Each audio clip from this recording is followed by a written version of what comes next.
여러분 반갑습니다. 코로나가 아직도 진정세를 보이지 않는 것 같고요. 모두가 힘든 날들을 보내고 있는 것 같습니다. 어쨌든 여러분 건강 조심하시고 교실에서 만나 뵙기를 희망합니다. 이 아무것도 아닌 그 하찮은 것에 의해서 인류가 흔들리고 있는 것 같고요. 사회가 무너지고 있는 것 같습니다.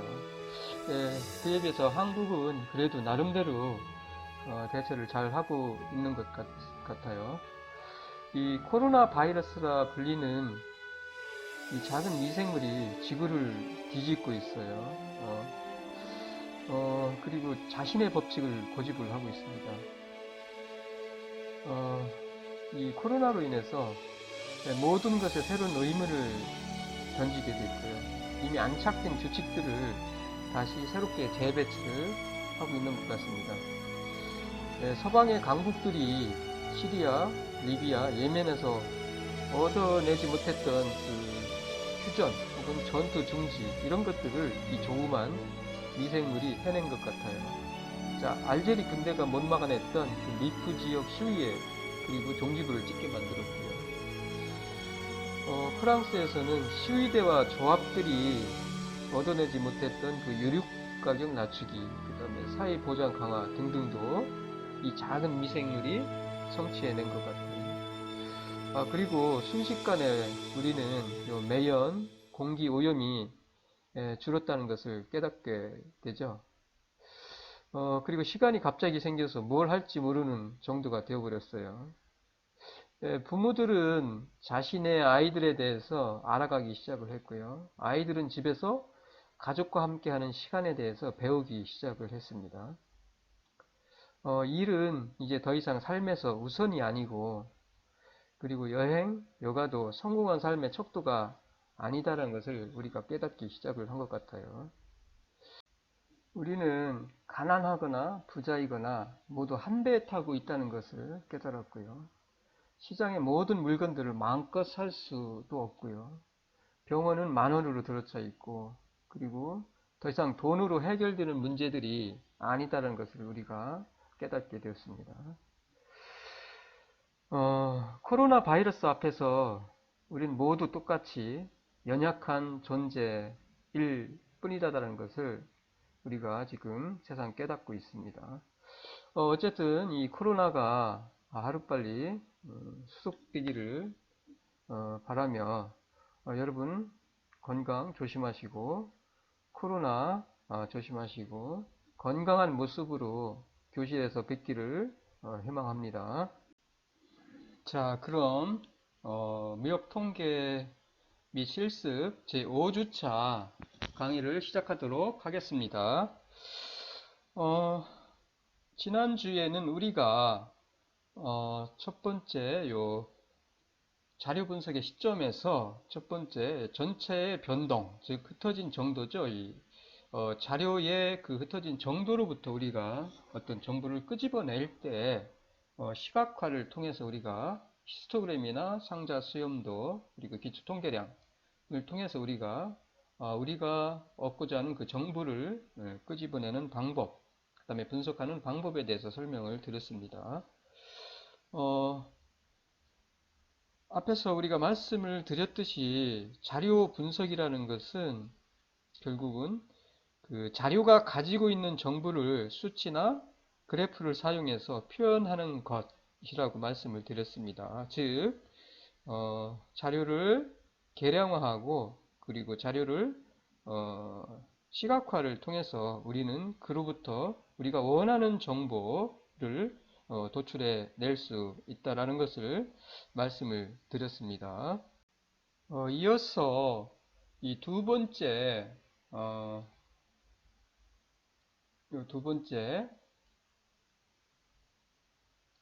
그룹 간 특성을 비교하는 방법에 대해서 살펴보도록 하겠습니다.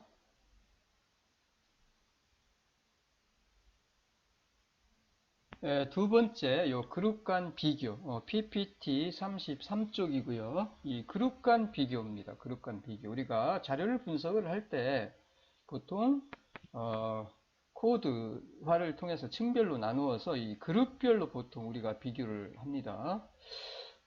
질적 변수인 경우와 양적 변수인 경우, 요 계급별로 나누어서, 우리가 계급별로 나누어서, 층별, 계급별로 나누어서 보통 그룹별로, 그룹 간의 비교를 통해서 우리가 원하는 정보를 끄집어낼 수 있고요. 그래서 질적 변수인 경우는, 어떤 값마다, 값의 어떤 값마다입니다. 변수의 어떤 값마다. 질적 변수인 경우는 이 값마다 그룹별로 비교를 하면 돼요. 그룹 간에 비교를 하면 돼요. 예를 들어서 남녀별, 남자와 여자, 이 두 그룹으로 나누어서 우리는 예를 들어서 뭐 급여다 그러면은 남자 그룹과 여자 그룹으로 나누어서 그룹별로 시각화죠. 그래프를 통해서 그려서 분포의 중심이라던가 자료의 중심이라던가 혹은 모양이라던가 분포의 모양이죠. 모양이라던가 그 형태를 통해서 우리는 비교를 할 수 있겠죠. 마찬가지로 직종별. 자, 직종별로 평균 임금을 우리가 비교할 수 있겠죠. 직종별로 나누어서. 혹은 우리가 예를 들어서 우리 학교에 예를 들어서 상대의 과별로 성적이 어떤지를 갖다가 나누어서 시각화 혹은 계량화를 통해서 우리가 원하는 필요한 정보를 얻어낼 수 있을 겁니다. 그 다음에 두 번째가 요 양적 변수예요. 질적 변수에 이어서 양적 변수인 경우는 값으로 표현이 안 돼요. 양적 변수인 경우는 어떻게? 범위로 표현한다. 이 변수의 값을 어떻게 양적 변수인 경우, 변수가 양적 변수인 경우는 그 값을 범위로 나타냅니다. 범위로 값을 어떻게? 범위로 나타내요. 어떻게? 예를 들어서 월 수입별.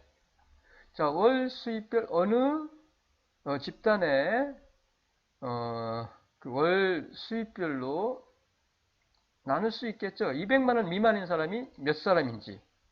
예를 들어서 뭐 7사람이다. 그 다음에 200만 원 이상, 500만 원 미만 월 수입이 그룹의 집단에 예를 들어서 뭐 15명이다. 조사를 했다. 이런 식으로. 그 다음에 500만 원 이상이 뭐 예를 들어서 5명이다. 뭐 이런 식으로. 그래서 우리는 이 범위로 200만 원 미만, 200만 원 이상, 500만 원 미만, 그 다음에 500만 원 이상 이와 같이 범위로 나눈 다음에 그 안에 몇 명이 속하는지 등등을 조사하면 알 수 있겠죠. 그래서 그룹별로 그룹의 특성, 그룹별로 그룹 간에 서로가 우리가 비교를 할 수 있겠죠. 혹은 나이대별로 예를 들어서 나이대별로 뭐 20세 미만, 20세 이상, 30세 미만, 혹은 30세 이상. 예를 들어서 얼마 안 있으면 투표인데 우리가 국회의원 선거가 4월 15일 날 있죠.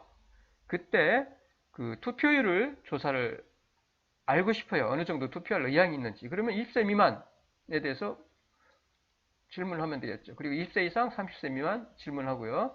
그리고 30세 이상 질문하고. 그러면은 20세 미만에서 적극적으로 투표를 하고자 하는 비율, 혹은 20세 이상, 30세 미만, 그 다음에 30세 이상. 이거를 어떻게? 나이대별로 나눠서 나이대별 투표를 하고자 하는 성향, 정보를 우리가 도출을 해낼 수 있을 겁니다. 자, 그룹 간 비교를 하면 돼요, 우리가. 어떻게? 계급별로 분포를 비교하면 돼요. 계급별로. 자, 질적 변수인 경우는 값마다 비교를 하면 되고요. 자, 양적 변수인 경우는 계급으로 나누어서, 이 층별로 나누어서 우리가 분포를 비교를 할 수가 있어요.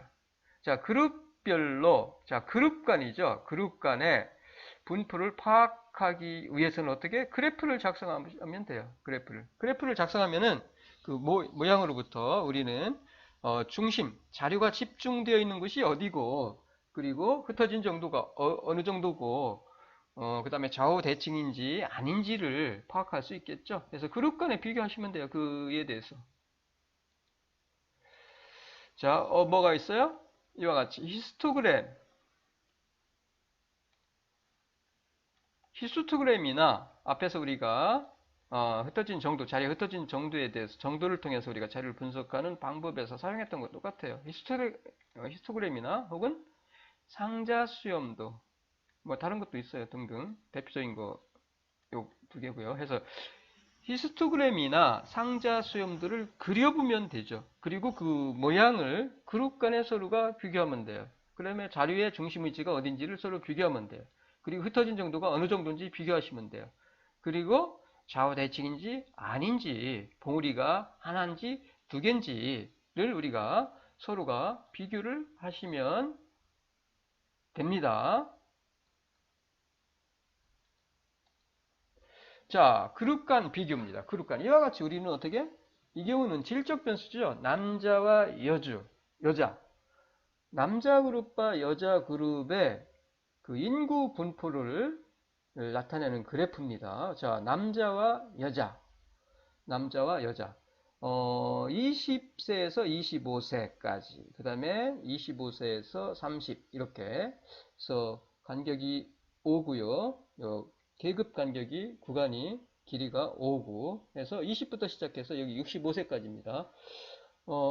어떤 집단의 남자와 여자의 인구 구성의 분포를 지금 히스토그램 그래프로 여기서 지금 나타내고 있어요.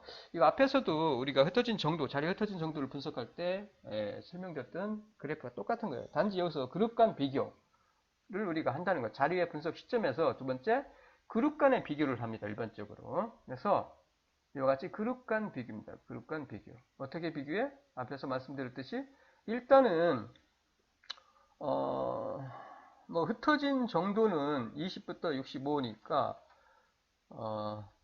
흩어진 정도가 이렇게 보시면은 흩어진 정도를 보시고요. 그 다음에 그 안에서 분포를 보시면 돼요. 보시면은 일단은 모양이 봉오리가 여기는 하나밖에 없죠. 그런데 즉 자료가 모여있는 곳, 즉 자료의 중심, 데이터의 중심, 자료의 집중화 경향이죠. 여기에 모여있죠. 보면은 30 이 정도 여기에 모여있어요. 여기에. 근데 여자 그룹은 뭐예요? 그룹은 두 가지예요. 그러니까 흩어진 정도가 변동을 보시면은 모양이 두 가지입니다. 여기하고 지금 뭐예요? 봉우리가 두 개야. 두 개죠? 그러니까 이와 같이 여자 그룹과 남자 그룹의 인구의 분포가 확연히 다르다는 걸 알 수가 있습니다. 남자 그룹은 대략적으로 여기 25세에서 35세, 40세 여기에 전부 집중돼 있죠. 그런데 여자 그룹은 희한하게 중간에 인구가 별로 없어요. 어디? 35세, 40세, 45세 여기에 없다는 거 알 수 있죠. 어디에? 20세에서 35세와 그다음에 40세 이상 45세에서 60세 두 범위에 자료가 집중되어 있다는 걸 알 수 있어요. 그래서 확연히 우리는 남자 그룹과 여자 그룹의 분포는 다르고 흩어진 정도도 다르다는 것. 그리고 봉우리가 여기는 하나인데 여기는 두 개라는 것. 즉 여기는 어때요? 이런 경우는 그냥 분석이 안 됩니다. 이렇게 나눠야 돼요. 이거는. 그리고 좌우 대칭을 봤을 때 좌경이죠. 남자 그룹의 경우는 좌경입니다. 좌우 대칭이라는 걸 알 수 있고요. 좌경이에요. 좌경. 근데 여자 그룹은 중심축이 두 가지. 뭐 대략적으로 중심축이 두 개고 요 각각의 요 범위에 자료가 집중되어 있는 요 범위의 자료들은 대략적으로 좌우 대칭이라는 걸 알 수 있죠. 여기는 좌경 대칭이고요. 남자 그룹은. 자, 이와 같이 우리는 자료의 중심 위치가 어딘지 그리고 봉우리가 하나인지 두 개인지 자, 봉우리가 하나 여기는 두 개라는 거. 그리고 이건 좌경 대칭이고 좌경 대칭이고, 그 다음에 요거는 두 개로 나누어 쓸 경우에 대략적으로 그 범위, 여자 그룹의 두 범위에 있는 자료들은 좌우 대칭이라는 거 알 수 있고요. 그리고 자료의 중심 위치는 어쨌든 남자 그룹은 여기, 그 다음에 여자 그룹은 두 범위에 자료가 집중되어 있다는 걸 알 수 있고요. 확연히 남자 그룹과 여자 그룹의 인구 분포가 다르다라는 것을 우리는 알 수 있고요. 남자 그룹은 주로 30대에 자료가 집중되어 있고요. 그리고 여자 그룹은 25세에서 30세 사이, 그 다음에 50세에서 55세, 여기에 자료가 집중되어 있다는 것을 알 수가 있습니다. 자, 이와 같이 우리는 그룹 간의 히스토그램을 그려서 그 특성을 우리가, 즉 그로부터 어떤 특성, 정보를 도출해낼 수 있다는 겁니다. 그 다음에 이어서 요 그룹 간 비교에서 두 번째 요거 상자 수염도죠. 상자 수염도. 이거 앞에서도 설명을 드렸던 거와 똑같은 거예요. 그래서 그룹 간, 여기서는 그룹이 몇 개? 그룹을 갖다가 5개로 나눠져 있어요. 그룹이 5개로 나눠져 있고요. 그리고 요거를 어떻게 상자 수염도로 그 분포를 지금 표현을 하고 있습니다. 분포를. 보시다시피 우리가 이 상자 수염도로부터 그룹 간의 그 차이, 특성을 읽어낼 수가 있는데, 일단은 그 흩어진 정도를 보시면은 되겠죠. 요 세 그룹은 어떻게 흩어진 정도죠. 요 폭이 어떻게 흩어진 정도가 비슷합니다. 근데 요 네 번째 그룹 X4 네 번째 그룹과 다섯 번째 그룹은 흩어진 정도가 특히 이 경우는 아주 다르다는 걸 알 수 있죠. 이 경우도 흩어진 정도는 요 X1, 2, 3와 유사하지만 보시는 바와 같이 자료가 집중되어 있는, 즉 이 모양이 아주 다르다는 것, 수염의 길이가 다르다는 것을 알 수 있어요. 이와 같이 요거와 이 그룹과 요거는 비슷해요. 흩어진 정도가. 하지만 X4는 완전히 흩어진 정도가 변동이 다르다는 것을 알 수 있어요. 세 그룹, 이 그룹과 요거와. 그리고 자료가 어떤 값을 중심으로 해서 집중되어 있는지를 보시면은 요 X1 그룹과 X2 그룹은 0을 중심으로 집중되어 있다는 걸 알 수 있죠. 그리고 요 두 그룹 X4와 S5도 0을 중심으로 지금 자료가 집중이 되어 있어요. 대략적으로. 하지만 폭이 다르다는 거, 그리고 모양이 다른, 분포가 다르다는 얘기죠. 다시 말씀드려서 분포가 다르다는 걸 알 수 있어요.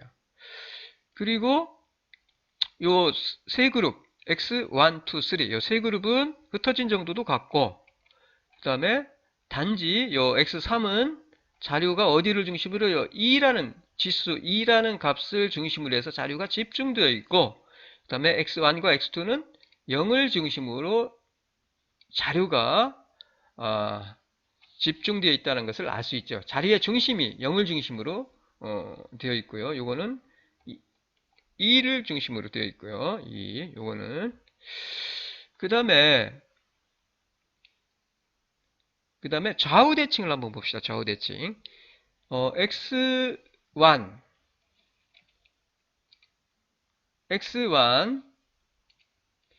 요 X1과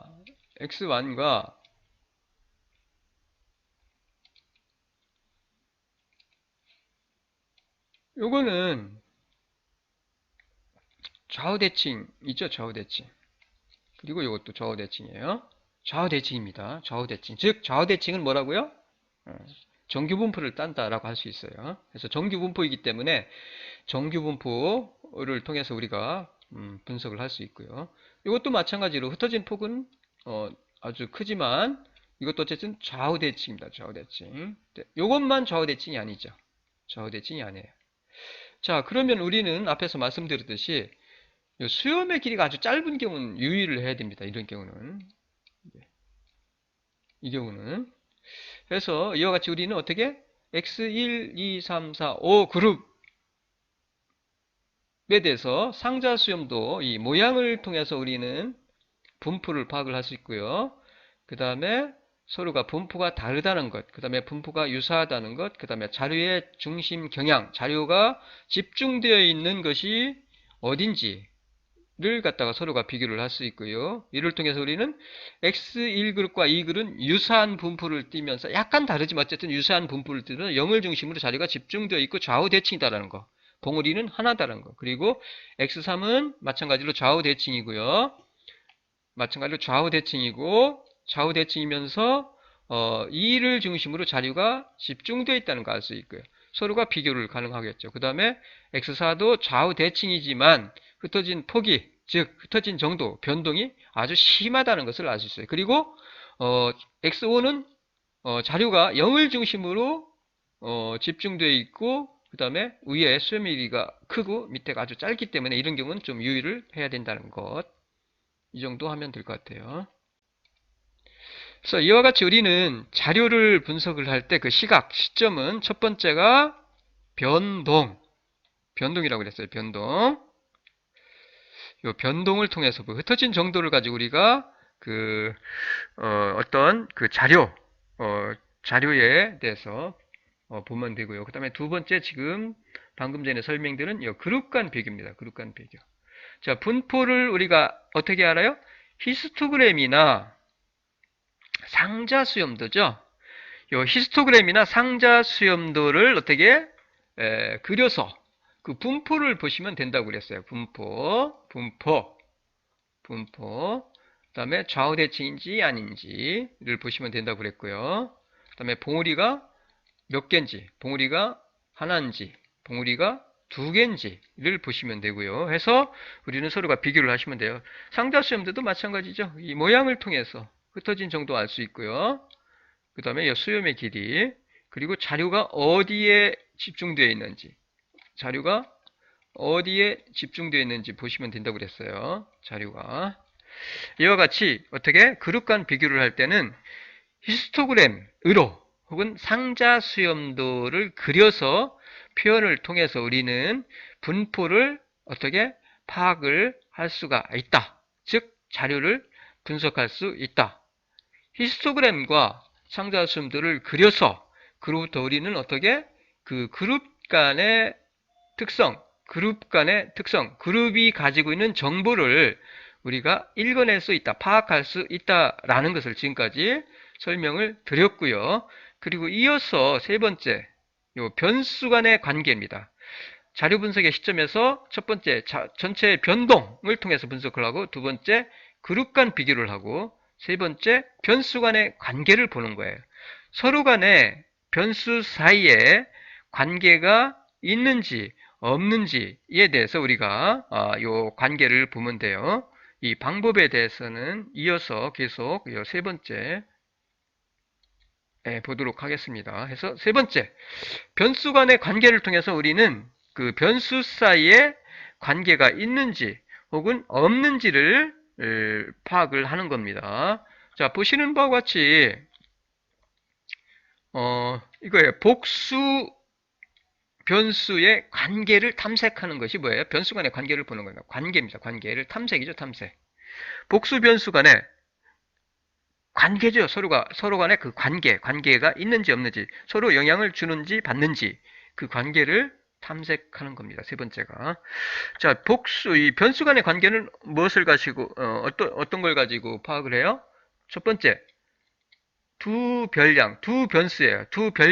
변수나 별량이나 같아요. 두 별량의 히스토그램을 그려서 우리가 파악할 수 있고요.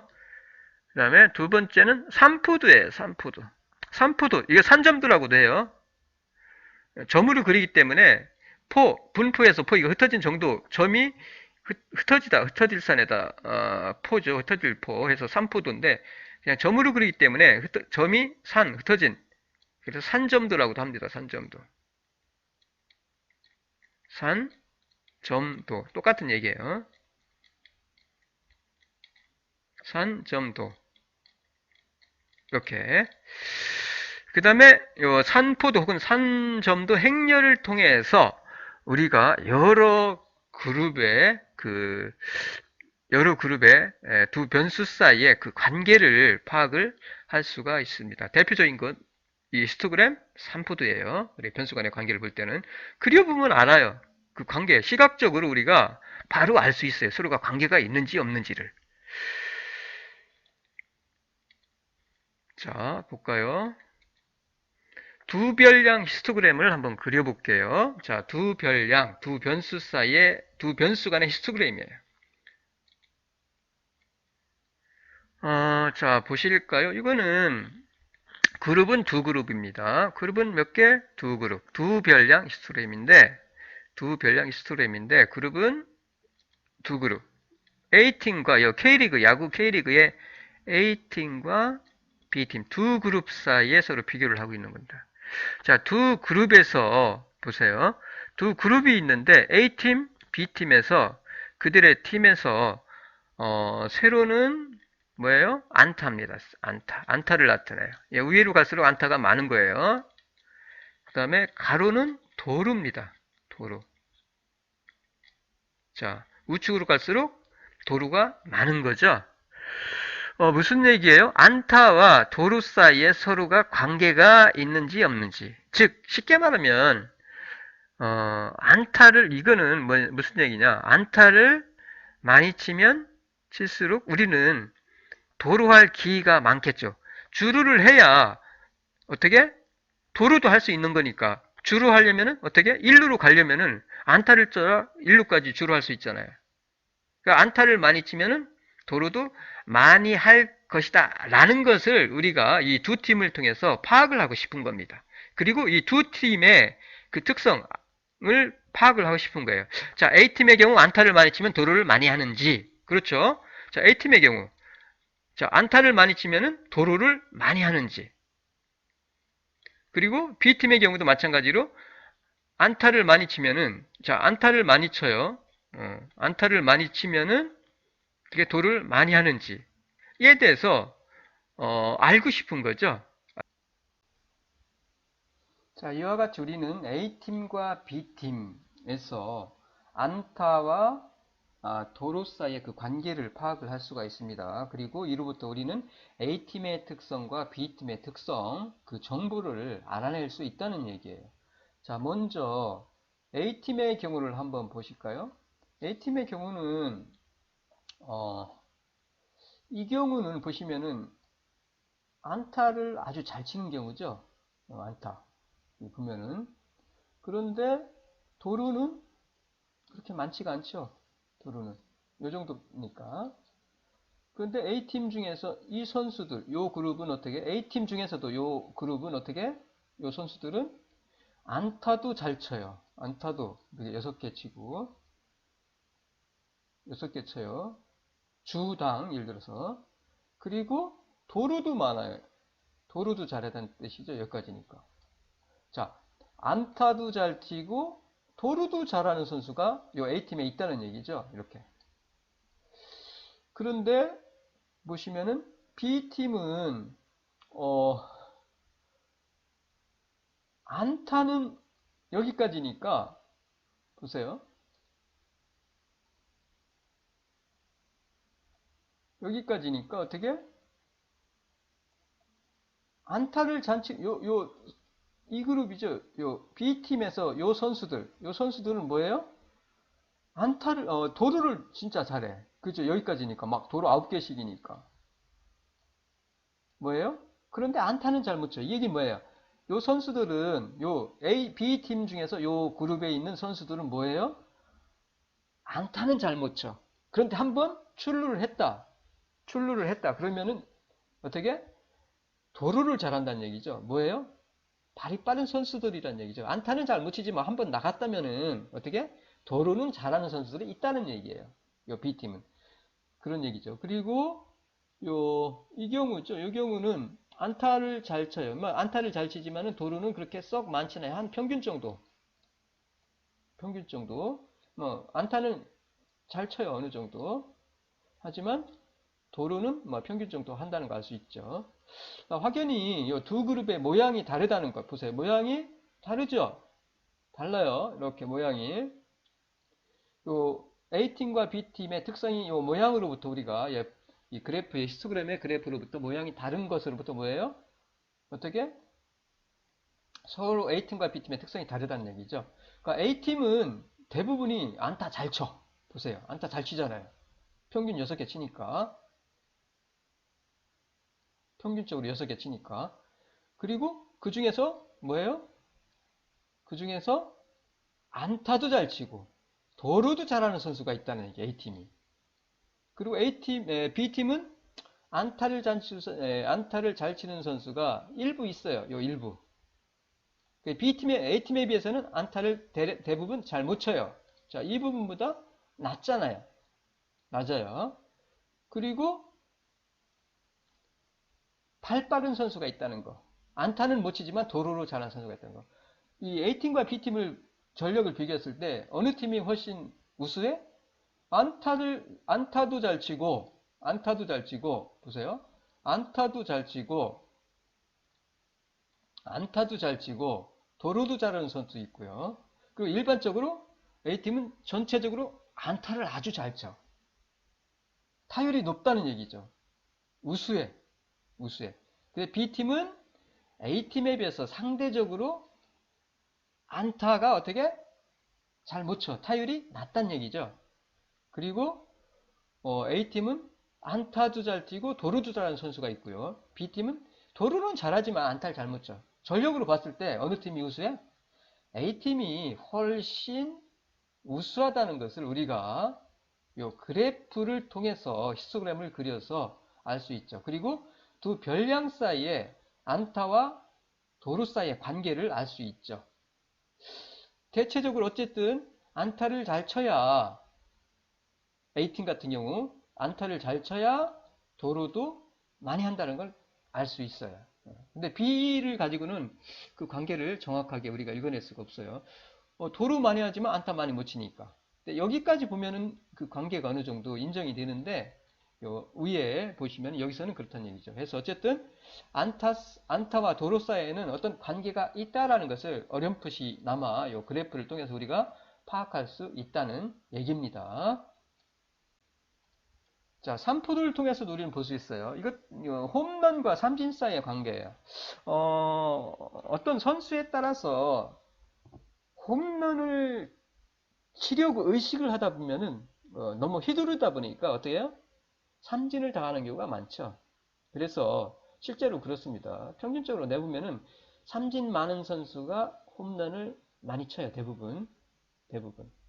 하지만 삼진 많이 당하지 않으면서 홈런을 많이 치는 선수, 우수한 선수죠. 아주 그런 선수도 있죠. 물론 에이스.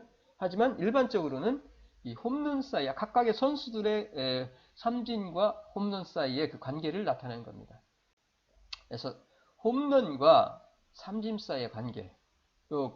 보시면은 우리가 이 관계를 대충 알 수 있겠죠. 보세요. 보시는 바와 같이 자, 홈런이 많으면은 어떻게? 삼진도 많이 당한다는 거. 자, 홈런 수가 작으면은 삼진도 작다는 거. 이렇게 알 수 있겠죠. 그래서 보시면은 두 변수 사이에 자, 삼진과 홈런 사이에 관계가 있다라는 것을 대략적으로 우리가 알 수 있습니다. 자, 이어서 3포도 다시 더 보실게요. 산점도라고도 하고요. 3포도라고도 합니다. 스캐터 플랫이에요.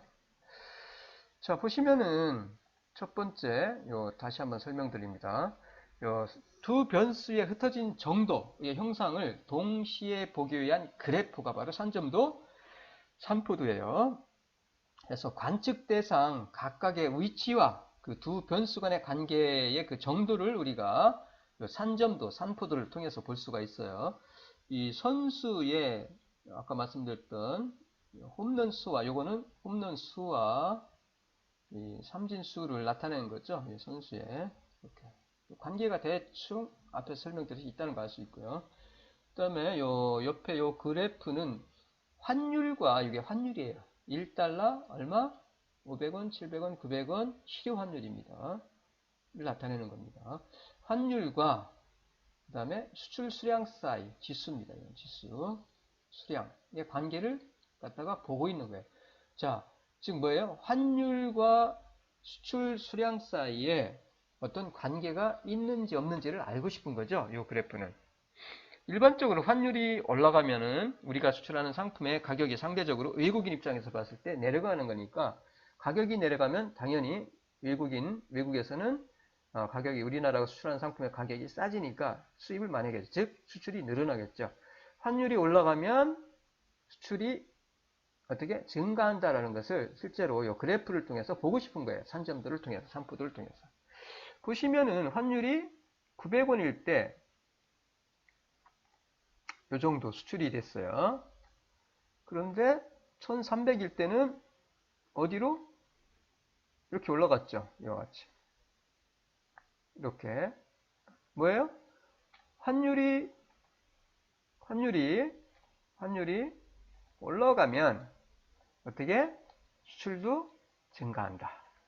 즉, 실효 환율과 수출 수량 사이에는 관계가 있다라는 것을 우리가 요 산포도로부터 알 수 있다는 얘기입니다. 자, 그 다음에 산포도 행렬이에요. 이거는 산포도 행렬.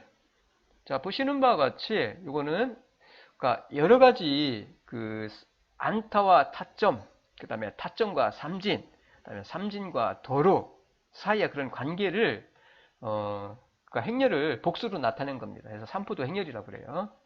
보시면은 여기서는 한두 가지만 볼게요.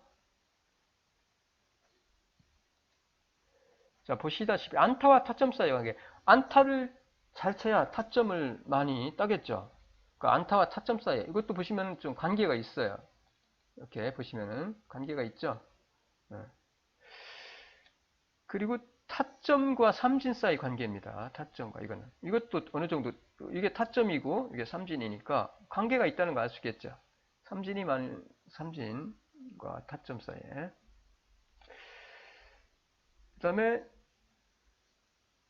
안타와 타점 이 정도로 할까요? 어쨌든 이와 같이 안타와 타점, 그다음에 요거는 안타와 삼진, 그다음에 요거는 안타와 요 안타죠. 이거 안타고 뭐예요? 이거는 도루죠. 도루. 그다음에 타점과 요거는 타점과 안타고요. 그래서 이와 같이 우리가 어떻게 두 변수 사이, 두 별량 사이에 관계가 있는지 없는지에 대해서 어떻게 해요? 그래프를 그려보면 돼요. 히스토그램 혹은 가장 대표적인 거 요 산포도, 산점들을 그려서 우리가 파악을 할 수가 있습니다. 그 다음에 네 번째가 요 시점 변화를 파악하는 거예요. 우리가 자료 분석의 시각에서 네 번째가 시점 변화를 통해서 우리가 그 자료의 특성을 우리가 파악하는 거죠. 즉 무슨 분석? 시계열 분석입니다. 시계열 분석. 자, 시계열이에요. 시계열이니까 시간의 흐름에 따라서 어떤 그 정보를 분석하는 거죠. 그 특징을 분석하는 거예요. 그래서 시계열 정보. 자, 시간적 변화를 우리가 알 수 있어요. 어떤 대상의 시간의 흐름에 따른 변동을 관측을 하여 어떻게? 얻어진 자료에 의거하여 그 변동의 원인. 자, 시간의 흐름에 따른 변동을 관측하는 거죠. 그 변동이 어떤 변동, 어떻게 바뀌는지, 그 흐름이, 그 흩어진 게 어떻게 바뀌고 있는지, 그 변동을 관측을 통해서 우리가 얻은 자료에 의거해서 뭐예요? 그 변동의 원인을 해명을 하고, 왜 그렇게 변동하는지, 그 변동의 원인을 해명을 하고요. 그리고 미래를 예측하기 위한 분석, 이게 바로 시계열 분석입니다. 그리고 변동의 분류, 흩어진 정도의 분류죠. 그 변화의 그 분류인데, 변동. 가장 대표적인 게 경향, 트렌드죠, 트렌드. 두 번째가 주기성을 봐요. 주기성. 그 사이클이죠. 사이클, 주기성. 그 다음에 세 번째가 계절성. 계절에 따라서 달라지는 게 있어요. 자리에 따라서. 그 다음에 기타 등등이 있습니다. 하나씩 한번 볼게요. 어려운 거 없습니다. 자, 네 번째 시점 변화를 통한 파악, 분석, 시계열 분석. 자, 지금 말씀드린 바와 같이 시계열을 분석할 때 우리는 경향 분석, 트렌드 분석하면 되고요. 혹은 주기성 분석하고요. 그 다음에 계절 조정, 계절성을 분석하고요. 그 다음에 평화라를 통해서 우리가 이 시계열을 분석을 합니다. 첫 번째, 시계열 분석에서 경향 분석이에요. 상승, 하강, 뭐 이런 거 보는 거죠. 이거 실제로 가져온 겁니다. 최근에 자료를. 경향 분석인데 어떻게? 이거 코스피입니다. 코스피에 최근에 요 코로나 사태 이전부터 시작해서 요거를 지금 제가 주가 지수를 증권거래소에서 가져왔는데 보시면은 경향 분석이에요. 그래프 그리시면 돼요. 이렇게 트렌드를. 곡선 그래프 그리시면 됩니다. 자, 보시면 2019년 3월 21일 2200 정도 됐어요.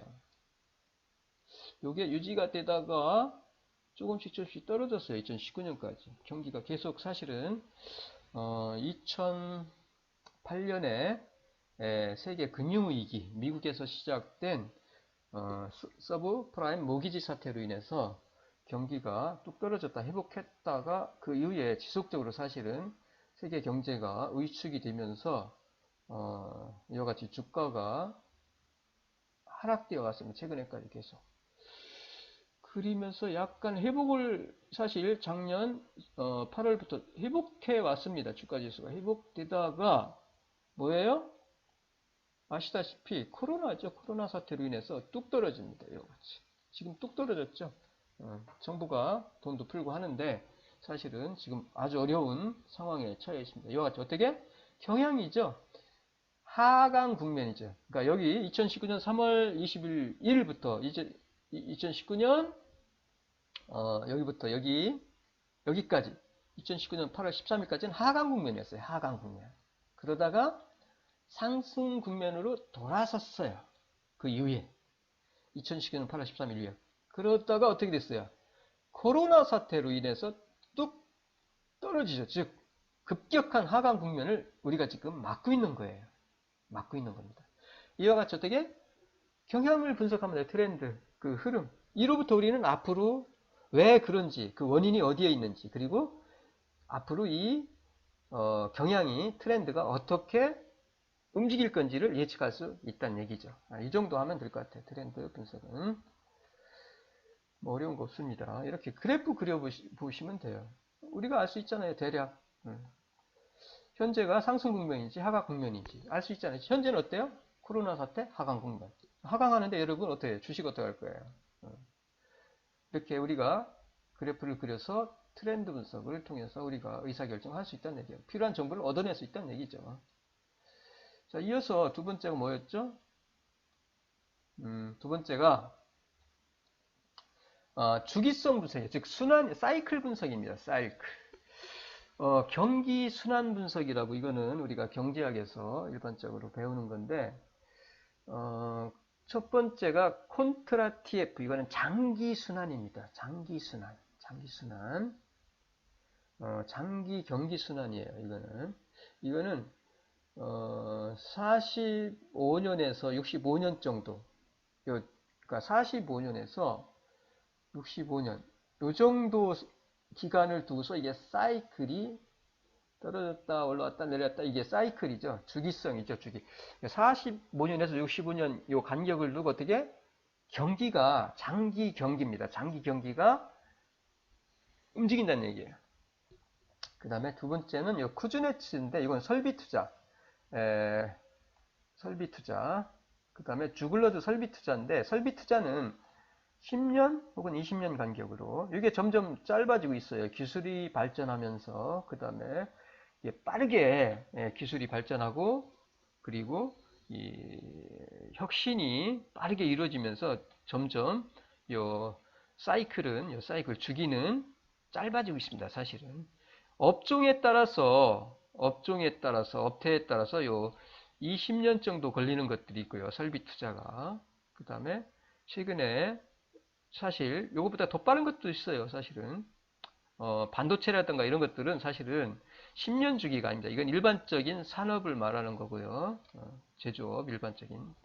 그래서 이와 같이 어떻게 이런 20년, 20년을 주기로 보세요.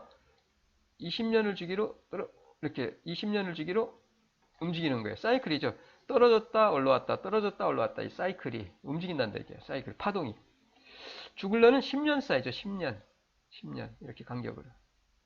그 다음에 키친 파동은 이거 재고 투자입니다. 재고 투자에 따라서 재고 투자가 한 40개월 정도 된다는 얘기예요. 파동 이렇게 40개월을 간격으로 해서 이게 파동 즉 사이클이 움직인다는 얘기예요. 그러면 우리가 어떤 의사결정, 주식 투자를 하거나 혹은 어떤 투자를 할 때 어떤 거 투자를 할 때 그 파동을 우리가 알면은 어떻게 그 파동에 따라서 예를 들어서 설비 투자가 증가한다는 얘기는 뭐예요? 투자를 한다는 얘기는 뭐예요? 지금 바닥이다. 떨어졌어. 그럼 현재 우리가 여기에 있어. 그럼 앞으로 설비 투자는 증가할 것으로 볼 수 있죠. 설비 투자가 부족해. 경기는 앞으로 좋아질 거야. 그러면 설비 투자는 분명히 일어날 거예요. 파동에 과거의 경험에 의해서 그로부터 우리는 어떻게 앞으로 설비 투자가 늘어나고 경기가 좋아지겠다라는 것을 예측할 수 있겠죠. 그러면 그에 따라서 우리는 어떤 투자를 판단하면 될 거예요. 주식 투자한다 그러면은 떨어지는데 할 거예요? 물론 떨어지는데 하는 방법도 있어요. 하지만 어쨌든 오를 때, 오르기 전에 사는 거죠, 보통 우리는. 이 시점에서 우리가 주식을 매입을 하면 올랐을 때 여기서 팔면은 이 차이만큼 어떻게 이익을 얻을 수 있다는 얘기죠. 이것도 마찬가지고요. 그래서 이와 같이 우리는 주기성, 그 사이클을 분석을 통해서 우리는 어떤 의사결정에 필요한 정보를 얻어낼 수 있다. 끄집어낼 수 있다. 도출해낼 수 있다. 라는 것을 말씀을 드릴 수가 있습니다. 그 다음에 뭐가 있었죠? 이것도 주기성. 반도체 같은 경우는 아까 말씀드렸듯이 이렇게 짧아요. 4년 주기입니다. 4년 주기. 이게 실제로 이거 가져온 거예요. 4년 주기설이 지금 반도체에서는 이렇게 4년마다 실제 데이터입니다. 이거 실제 데이터. 4년마다 대략적으로 이렇게 사이클이 돈다는 얘기예요. 반도체 같은 경우. 그 다음에 계절성입니다. 계절성. 우리가 계절성 세 번째 우리가 시계열 분석에서 시간의 흐름, 그 변동을 통해서 우리가 분석을 하는데 자료 분석을 하는데 세 번째가 계절성. 계절성입니다. 이 그래프는 실제 데이터입니다. 백화점의 매출액이에요. 백화점의 매출액인데 보시면은 백화점의 매출액이고요. 그 다음에 88년부터 시작해서 98년도까지의 그 데이터를 가져온 겁니다. 이게 보시면 막 올라왔다 내려왔다 이게 잘 모르겠죠 이게 막 응? 올라왔다 내려왔다 이게 뭔가 이게 명확하지가 않죠. 그래서 어떻게 해요? 백화점은 계절에 따라서 매출이 달라집니다.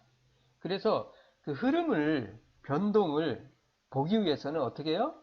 조정을 해줘야 돼요. 계절성을 제거를 해주면 됩니다. 그래서 만든 게 뭐예요? 잠깐 아까 나왔던 거 요거예요.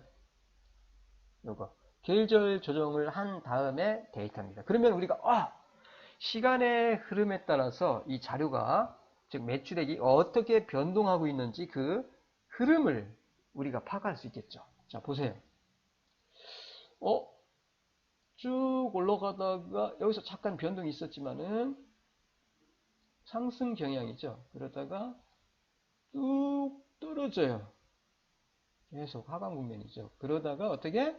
즉 92년 이후에 백화점 매출은 점점점 떨어지고 있구나라는 거, 왔다는 거 알 수 있겠죠. 그리고 그러면 요 앞으로도 어떻게 되겠구나라는 걸 대략적으로 우리가 예측할 수 있겠죠. 과거의 경험에 의해서.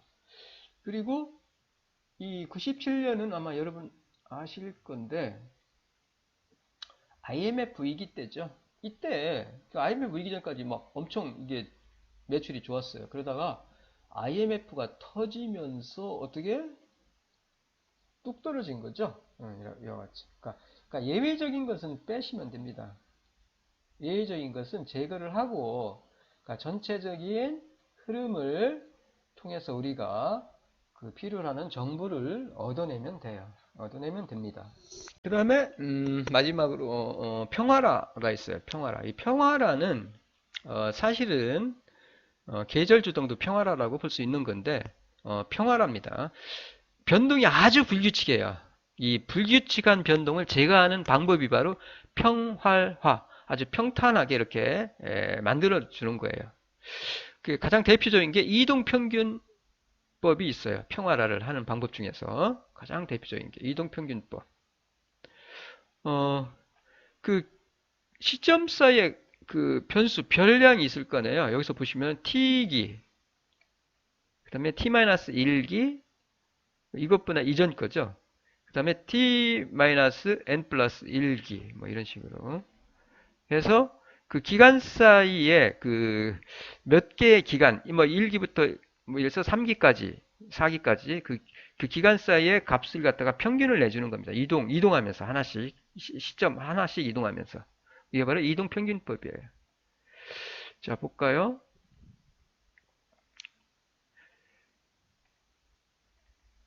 자, 1995년도에 주가지수입니다. 실제로 주가지수인데 이거 실제로 가져온 건데 대략적으로 보시면은 요 이거는 그냥 그 월별 주가지수 값입니다. 근데 평활화를 하는 거예요. 이거를 갖다가 어떻게 평활화를 하는 거예요. 보시면은 자, 요 값이죠. 2월 값이죠. 2월 값. 예, 평활화에서 3개월 이동평균, 3개월 7일. 즉 요거죠. 586.2 요거 그리고 2월 달 거 그리고 요거 1월 달 거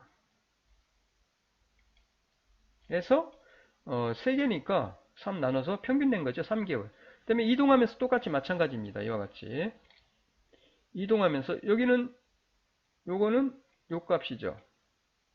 요 값. 요 평균 낸 거죠. 요거는 뭐예요? 요거는 요거. 그 다음에 요거는 마찬가지로 요거. 이렇게 하나씩 이동하면서 어떻게 해요? 평균을 낸 거예요. 평균을. 즉 이와 같이 이동하면서 평균 내시면 돼요.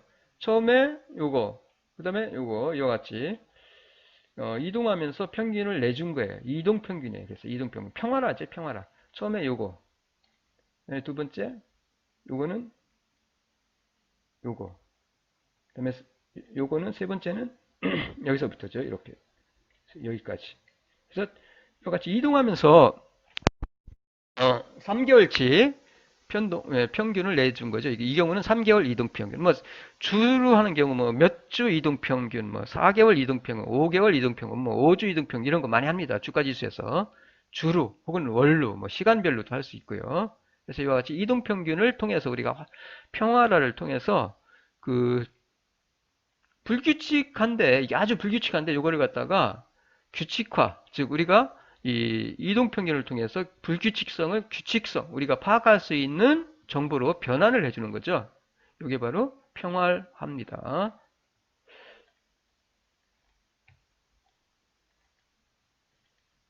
자, 이거를 제가 이게 월별이고요. 이거는 월별 주가지수. 그러니까 평활화 하기 전에 좀 불규칙하죠. 올라갔다 떨어졌다 이게 좀 심해요. 근데 이거를 3개월 이동평균으로 나타내면 어때요? 그 흐름을 그래도 어느 정도 규칙성을 우리가 읽어낼 수 있죠. 아, 올라가다가 하강, 상승하다가 떨어지고 있네 라는 거 알 수 있겠죠.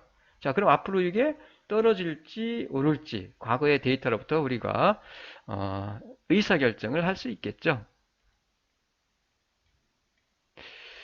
그래서 이와 같이 우리는 시계열 분석, 시간의 흐름에 따라서 그 자료의 변동, 흐름을 파악을 통해서 우리는 우리가 필요하는 정보를 얻어낼 수 있는데 방법으로는 말씀드렸듯이 뭐예요? 트렌드, 경향, 추세 분석이죠. 그리고 주기성을 보는 거예요. 주기성, 사이클인지 올라가고 올려 뭐 어떤 기간에 따라서 올라갔다 내려갔다 이게 변동이 파동이 주기성을 띠는지 혹은 계절 조정을 해야 되는지, 그래서 계절 조정을 통해서 우리가 필요로 하는 정보를 얻어낼 수 있다는 얘기고, 그 다음에 평화랍니다. 평화라. 가장 대표적인 게 이동평균이에요. 해서 이 시계열 분석, 즉 흐름, 시간의 흐름에 따라서 자료의 그 변동이 어떠한지를 시각화를 통해서 우리가 그래프를 그려서 곡선 그래프를 통해서 얻어낼 수 있다, 파악할 수 있다라는 것을 설명을 드렸습니다. 자, 이상이고요. 제 3강은 여기까지고요. 제 5주차 무역통계 및 실습 여기까지 하겠습니다. 여러분 정말 수고 많았고요. 어쨌든 우리가 요 코로나가 빨리 수습이 돼서 교실에서 뵙기를 정말로 희망합니다. 코로나 조심하시기 바랍니다. 감사합니다. 마칠게요.